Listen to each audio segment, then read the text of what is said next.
मैं आदरणीय प्रधानमंत्री जी से अनुरोध करती हूं कि आज इस विशेष सुअवसर पर देश की युवा महाशक्ति एवं हम सभी का अपने शुभ संदेश से मार्गदर्शन प्रदान करें।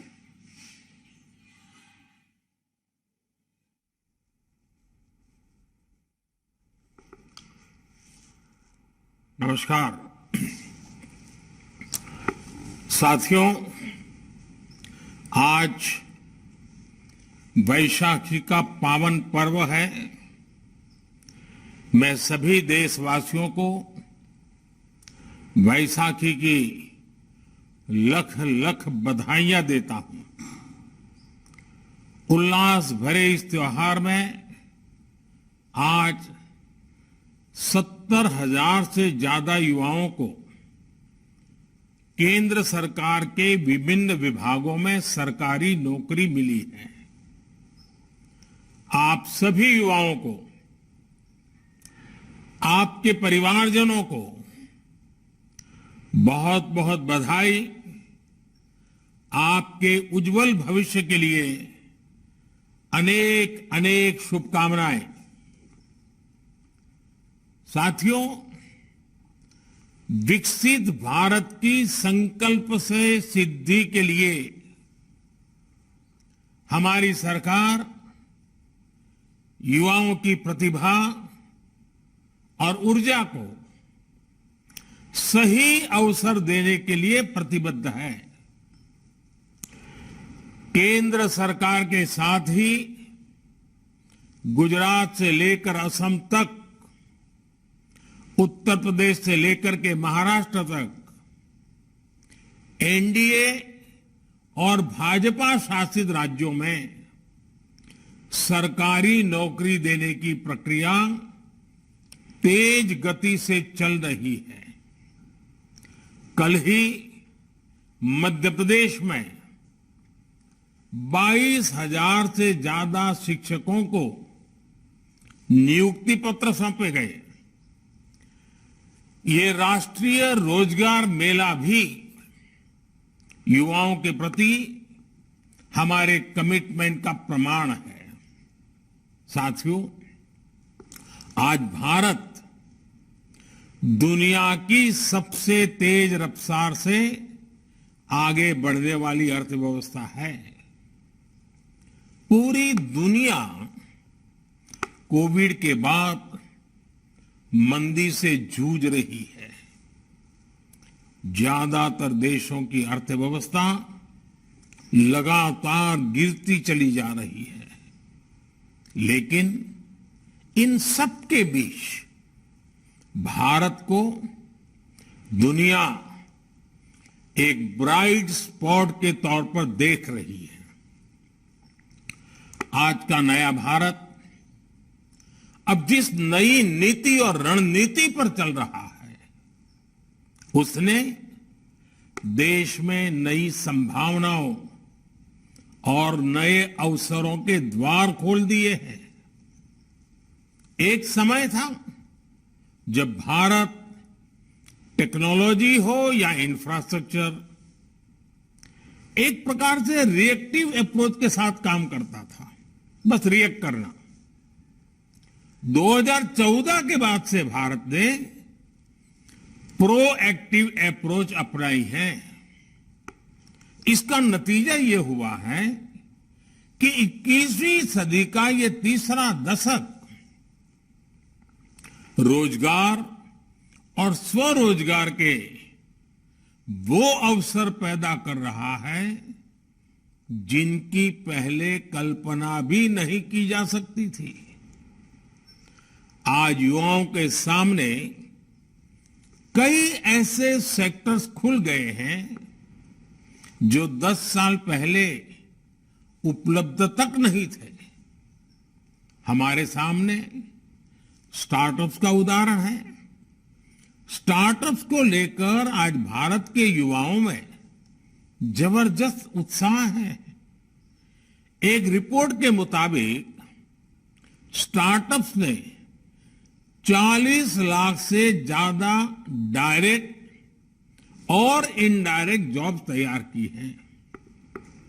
इसी तरह ड्रोन इंडस्ट्री है, आज एग्रीकल्चर हो या डिफेंस सेक्टर, इंफ्रास्ट्रक्चर से जुड़े सर्वे हो या फिर स्वामित्व योजना, ड्रोन की मांग लगातार बढ़ती जा रही है।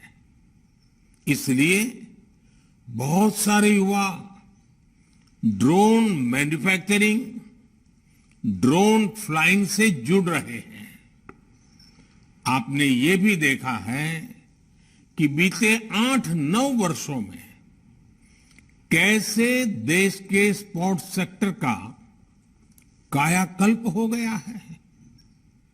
आज देश भर में नए स्टेडियम तैयार हो रहे हैं, नई एकेडमी तैयार हो रही है।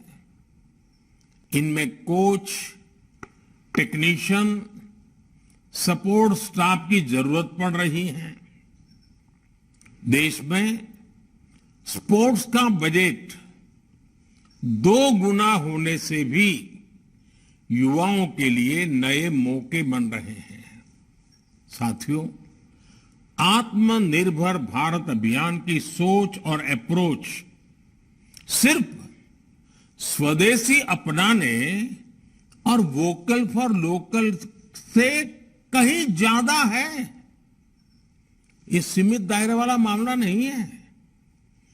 आत्मनिर्भर भारत अभियान गांव से लेकर शहरों तक भारत में रोजगार के करोड़ों नए अवसर पैदा करने वाला अभियान है। आज आधुनिक सैटेलाइट से लेकर सेमी हाई स्पीड ट्रेन तक भारत में ही तैयार हो रही है। बीते 8-9 वर्षों में देश में 30,000 से ज्यादा नए और सुरक्षित LHB कोचेज बनाए गए हैं। इनके निर्माण में जो हजारों टन स्टील लगा है, अलग अलग प्रकार के प्रोडक्ट्स लगे हैं, उन्होंने पूरी सप्लाई चेन में रोजगार के हजारों नए अवसर बनाए हैं। मैं आपको भारत की टॉय इंडस्ट्री का भी उदाहरण दूंगा। अभी जितेंद्र सिंह जी ने उसका उल्लेख भी किया। दशकों तक भारत के बच्चे विदेशों से इंपोर्ट किए गए खिलौनों से ही खेलते रहे। ना तो उनकी क्वालिटी अच्छी थी, ना ही वो भारतीय बच्चों को ध्यान में रखकर बनाए जाते थे। लेकिन कभी किसी ने इस पर ध्यान नहीं दिया। हमने आयात होने वाले खिलौनों के लिए क्वालिटी पैरामीटर तय किए और अपनी स्वदेशी इंडस्ट्री को बढ़ावा देना शुरू किया।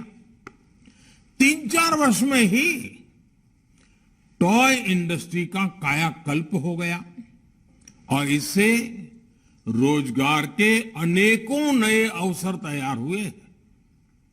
हमारे देश में दशकों तक ये अप्रोच भी हावी रही कि डिफेंस इक्विपमेंट सिर्फ आयात किए जा सकते हैं, बाहर से ही ला सकते हैं।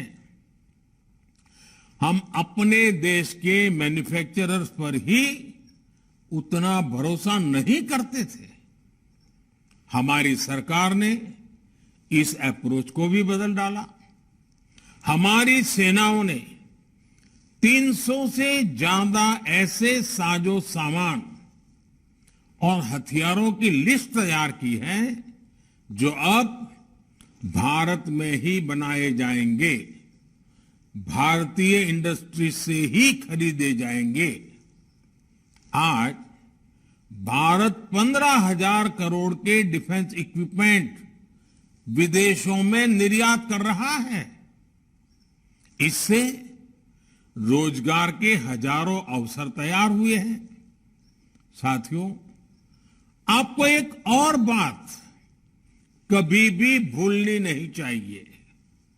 जब देश ने 2014 में हमें सेवा का अवसर दिया, तब भारत में बिकने वाले ज्यादातर मोबाइल फोन विदेशों से आयात किए जाते थे। हमने लोकल प्रोडक्शन बढ़ाने के लिए इंसेंटिव्स दिए। अगर आज भी 2014 से पहले वाली स्थिति होती तो फॉरेन एक्सचेंज पर हमारे लाखों करोड़ रुपए खर्च हो गए होते। लेकिन अब हम ना सिर्फ घरेलू जरूरतों को पूरा कर रहे हैं, बल्कि मोबाइल फोन का निर्यात भी कर रहे हैं, दुनिया के देशों में पहुंच रहा है। इससे भी रोजगार के हजारों नए अवसर बने हैं। साथियों, एम्प्लॉयमेंट जनरेशन का एक और पक्ष है और वो इंफ्रास्ट्रक्चर प्रोजेक्ट्स में सरकार द्वारा किया गया इन्वेस्टमेंट। हमारी सरकार इंफ्रास्ट्रक्चर प्रोजेक्ट्स में तेज रफ्तार के लिए जानी जाती है। जब सरकार कैपिटल एक्सपेंडिचर पर खर्च करती है तो बड़े पैमाने पर इंफ्रास्ट्रक्चर जैसे रोड, रेलवे, पोर्ट, नई इमारतें, बहुत सी प्रकार की चीजें तैयार हो जाती है। इंफ्रास्ट्रक्चर निर्माण में इंजीनियर, टेक्नीशियन, अकाउंटेंट, श्रमिक, हर प्रकार के उसमें तरह तरह के इक्विपमेंट, स्टील, सीमेंट, ऐसी भांति भांति की चीजों की जरूरत पड़ती है। हमारी सरकार के दौरान पिछले 8-9 वर्षों में कैपिटल एक्सपेंडिचर में 4 गुना बढ़ोतरी हुई है। इससे रोजगार के नए अवसर और लोगों की आय दोनों में वृद्धि हुई है। मैं आपको भारतीय रेलवे का उदाहरण देता हूं। 2014 से पहले 7 दशकों में 20,000 किलोमीटर के आसपास रेलवे लाइनों का इलेक्ट्रिफिकेशन हुआ था। पिछले 9 वर्षों में हमने करीब करीब 40,000 किलोमीटर रेल लाइनों का इलेक्ट्रिफिकेशन पूरा किया है। 2014 से पहले एक महीने में सिर्फ 600 मीटर नई मेट्रो लाइन बनाई जाती थी। 600 मीटर।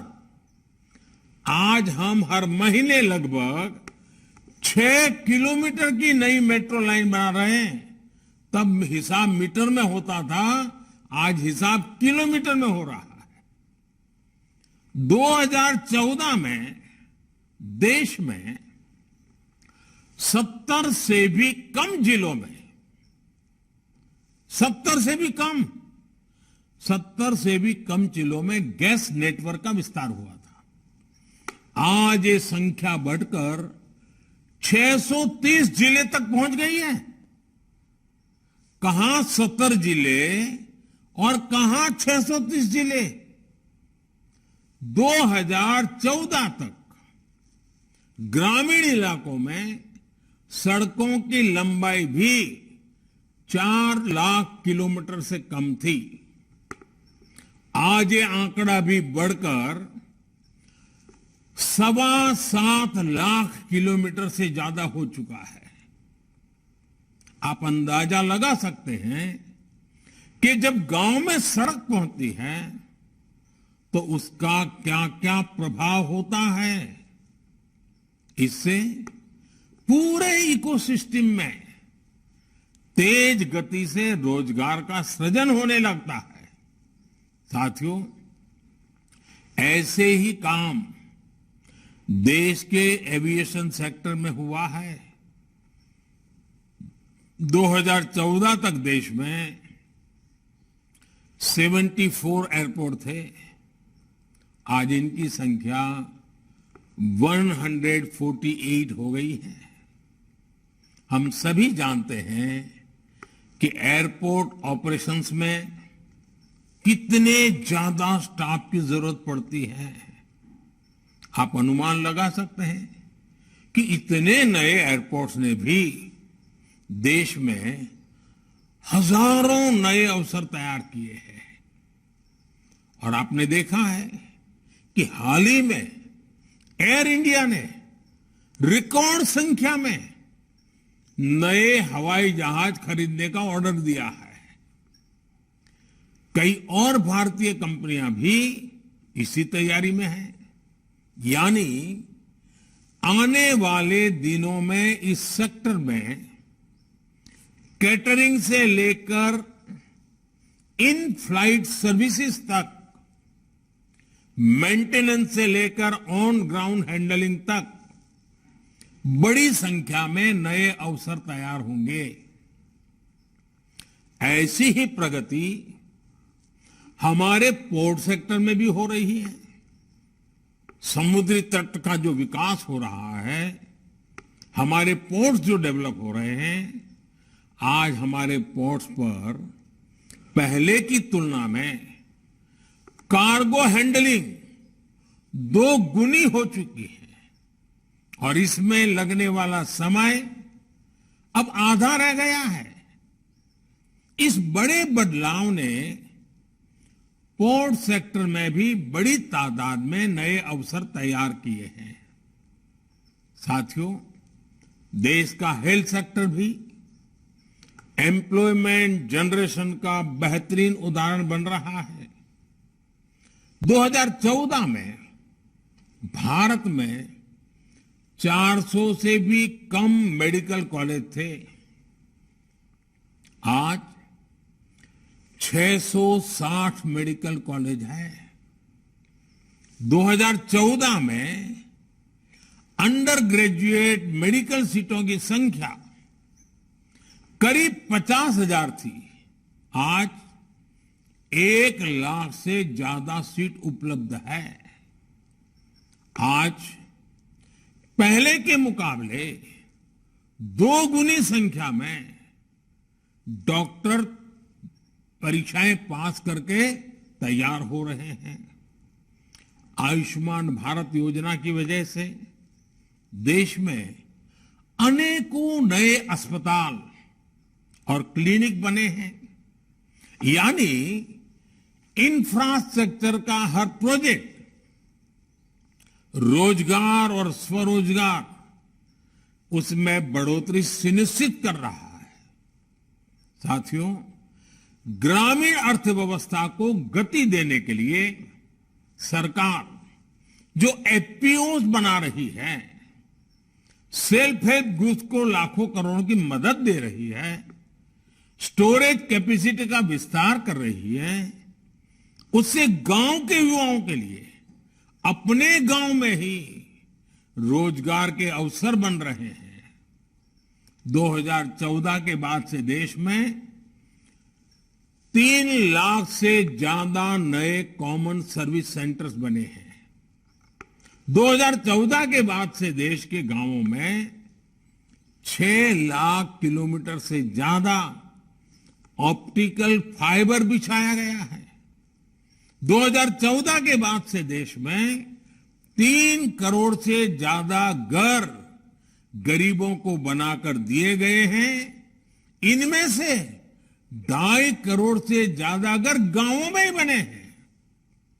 बीते वर्षों में गांवों में 10 करोड़ से ज्यादा शौचालय, 1.5 लाख से ज्यादा हेल्थ और वेलनेस सेंटर्स, हजारों नए पंचायत भवन, इन सभी निर्माण कार्यों ने गांवों में लाखों युवाओं को काम दिया है, रोजगार दिया है।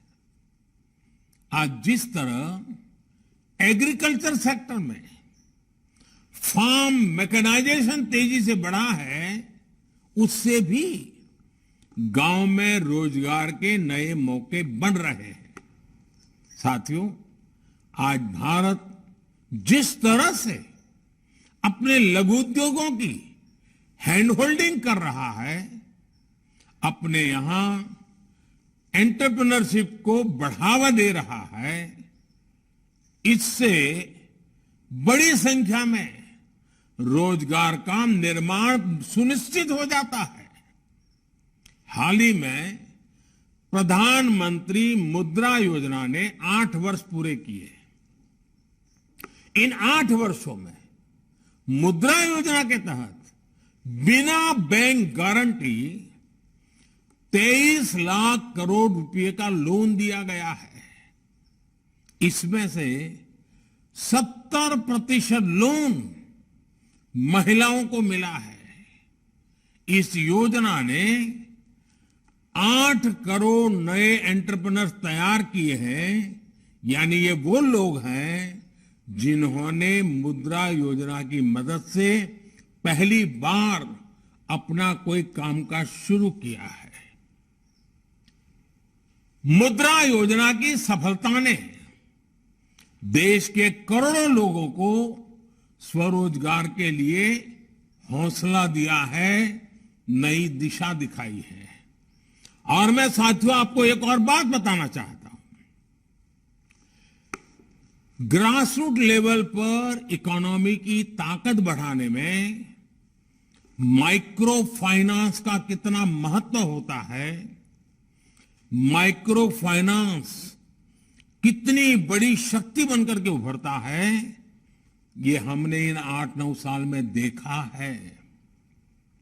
बड़े बड़े अपने आप को महारथी मानने वाले, बड़े बड़े अर्थशास्त्र के पंडित मानने वाले और बड़े बड़े मालेतुजारों को फोन टेप कर करके लोन देने वाली की आदत वाले लोग पहले कभी भी माइक्रो फाइनेंस की ताकत को नहीं समझ पाए।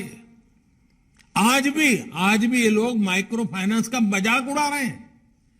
इनको देश के सामान्य नागरिक के सामर्थ्य का समझ ही नहीं है।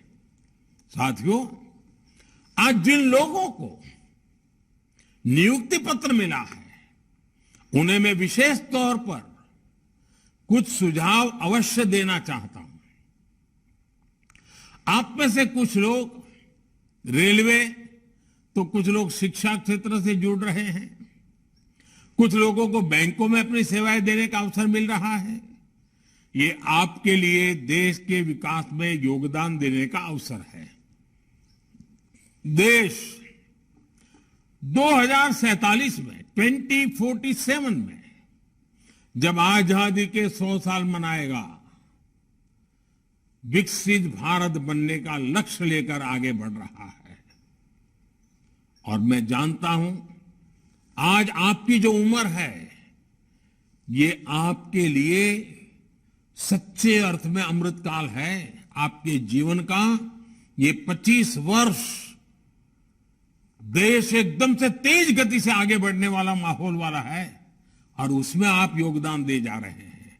आप कल्पना कर सकते हैं कितने उत्तम कालखंड में, कितने उत्तम अवसर के साथ देश को आगे बढ़ाने के लिए आज आपके कंधों पर आप नई जिम्मेवारी ले रहे हैं।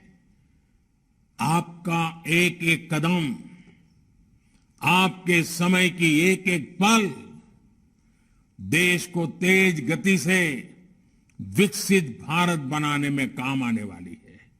आज आप एक सरकारी कर्मचारी के तौर पर अपनी यात्रा भले शुरू कर रहे हैं। इस यात्रा में हमेशा उन बातों को याद रखना चाहिए और हमेशा अपने आप को एक सामान्य नागरिक के तौर पर आप पिछले 5 साल से 10 साल से जब से समझने लगे हैं, क्या क्या महसूस करते थे, सरकार का कौन सा व्यवहार आपको अखरता था, सरकार का कौन सा व्यवहार आपको अच्छा लगता था। आप भी ये जरूर मन में मानिए कि जो बुरे अनुभव आपको आए हैं, आपके रहते हुए किसी भी देश के नागरिक को बुरा अनुभव नहीं आने देंगे।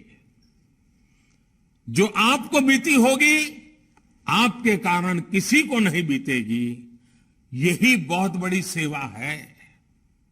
अब ये आपकी जिम्मेदारी है कि सरकारी सेवा में आने के बाद दूसरों की उन उम्मीदों को आप पूरा करें, अपने आप को योग्य बनाएं। आप में से हर कोई किसी न किसी रूप में अपने कार्य से सामान्य मानवीय के जीवन को प्रभावित भी कर सकता है, प्रेरित भी कर सकता है, उसको निराशा की गर्त में डूबते हुए बचा भी सकता है। इससे बड़ा मानवता का क्या काम हो सकता है साथियों? आपकी कोशिश होनी चाहिए कि आपके कार्य का सकारात्मक प्रभाव हो, आपके काम से सामान्य मानवीय का जीवन बेहतर हो, व्यवस्थाओं पर उसका विश्वास बढ़ना चाहिए।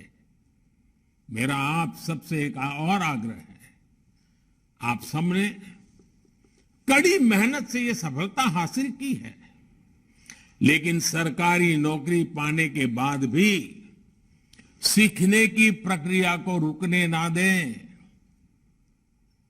कुछ नया जानने, नया सीखने का स्वभाव आपके कार्य और व्यक्तित्व दोनों में प्रभाव जगाएगा।